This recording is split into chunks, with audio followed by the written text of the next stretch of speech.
Kush ju tërheqë ju në politikë? Po vetëm.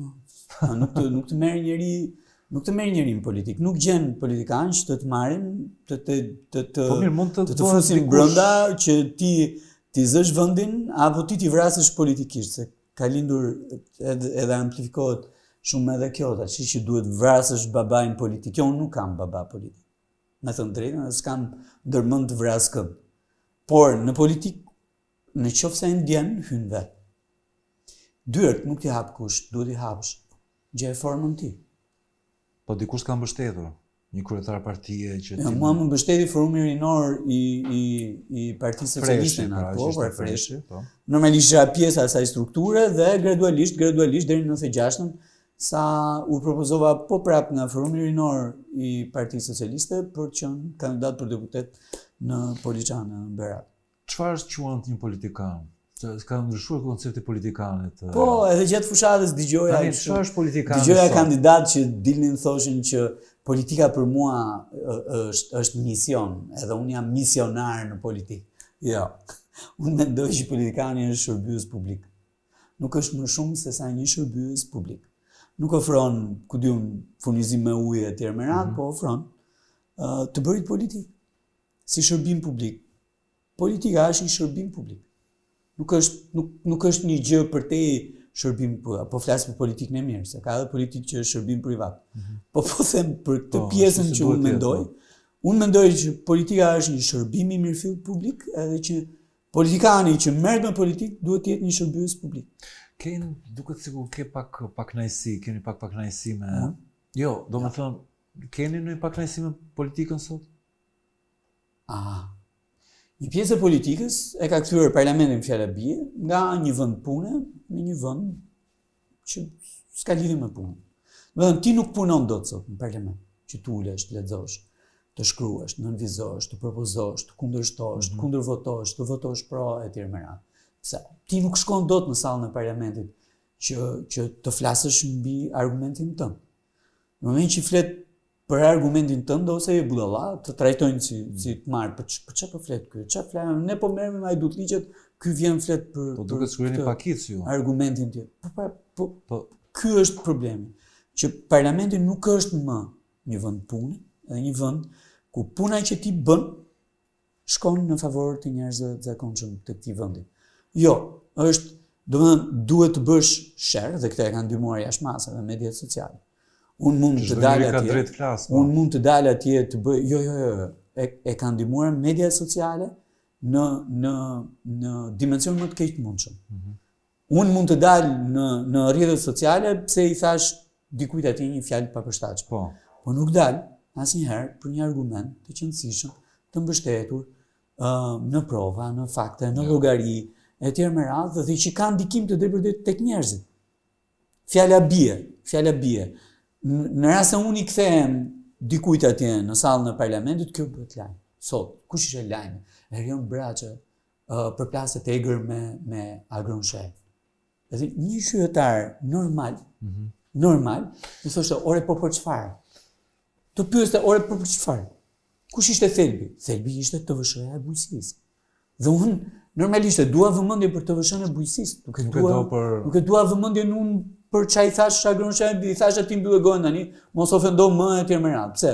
Sepse komisioni doli nga konturat e punës që duhet bëhen në shërbim të njerëzve që na kanë çuar atje. Pra, e kanë ndihmuar edhe media sociale, apo rrjetet sociale këtë deformimin që po merr kuvendi nga vend pune në një vend sheri. Që s'ka asnjë lloj vlerë për njerëz.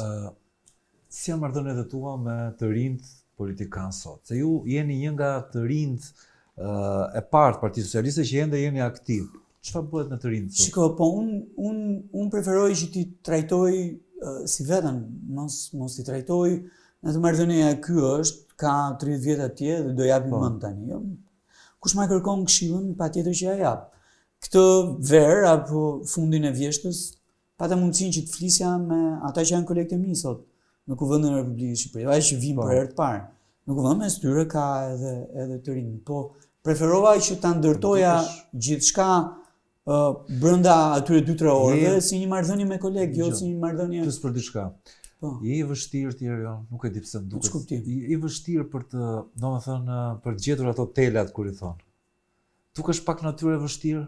Je i vështirë. Kjo përshtypje. Jo, po pyes, domethënë, Jo, s'jam i vështirë. nuk je i fare. vështirë. Po, jo. Je njëri që komunikon.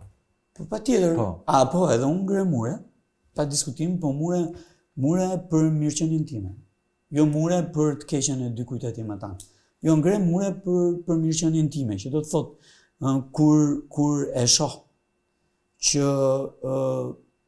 marrëdhënia ka marrë fund. Dhe ka marrë fund jo për shkakun tim, po për shkak të një qëllimi që tjetri ka për veten e tij, po patjetër fillon ngrihet mori. Ç'm kam unë pse do merr më? Nuk. E pse duhet të komunikoj me një njerëz që nuk lë gjë pa thënë për mua, pa të drejtë. Se me të drejtë mund të më thot mua në sy, jo këtu mbrapa, mund të më thot përballë. Çfarë ka me mua? Po gjëra pastaj që kalojnë qëllimisht në prishje një marrëdhënie. Çfarë të bezdis më shumë Erion? Pe këtë të folurat këtu mbrapa, bezdia madhe, shumë. Nëse keni gjë, ma thuaj mua, është shumë e thjeshtë.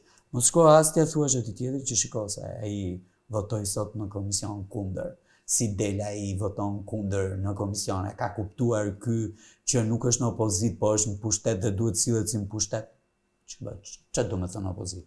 Po pse më të duash që ta kthesh një situatë caktuar në realitet apo ta përballësh një propozim me realitetin, e ta mbash një zëvendësministër, një ministër, një qeveri tërë, ta mbash me këmbë në tokë, jo me krah hapur për t'i ikur realitetit, jo për të fluturuar, por për t'i ikur realitetit që nga opozitarizmi. Pse është opozitarizmi?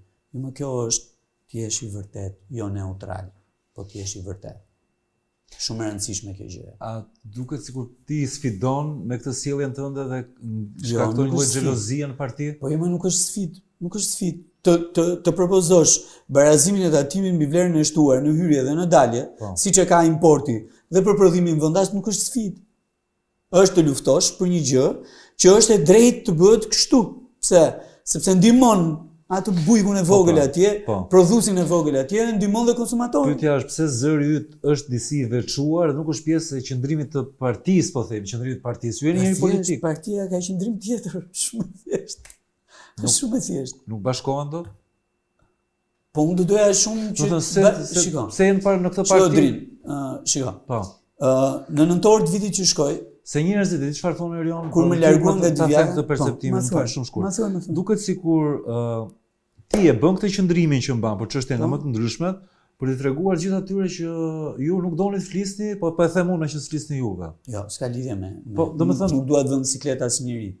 Domethënë kur unë flas, them atë që mendoj po një herë dhe them me do mos atë që është atje më tan. Është tek njerëzit, është tek territori e kështu me radhë. Ka që anat e mojnë edhe këtë gjë, ti po tribuni popullor, ti i vdiqe për popullin e tjerë me radhë. Mendimi tyre, nuk më intereson më. Jam mësuar tani që të fshij ca gjëra, edhe mos i zgjoj fare. Por po them. E para nuk duhet i vëj njerëzit në vështirësi. Janë propozimi im. Po deshe votoja, po deshe mos e votoja, nuk mbaj qëndrim për kundër dikujt që nuk e voton këtë gjë. Po nisa ta them që në nëntor të vitit që shkoj, kur më thanë tani boll mbushe kupën dhe ikësh nga Divjaka, etj me radhë, vetëm gjë që kërkova isha ajo për cilën kisha 4 vite gjysmë që bëja betejë. Ishte barazimi tatimit vlerën e shtuar për buqit, jo për mua. Unë s'kam as tokë, nuk prodhoj, nuk kam ser, nuk prodhoj, nuk kam kompani grumbullimi për punimi etj me radhë. Nuk kam asgjë të këtij lloji. Për më tepër që të vjem në dispozicion të këtyre njerëzve, është gjë më e mirë mundshme. Unë mos vjem në dispozicion të çdo biznesi ndërtimi, po në dispozicion të bujqve do vihesh dhe kërkova vetëm këtë.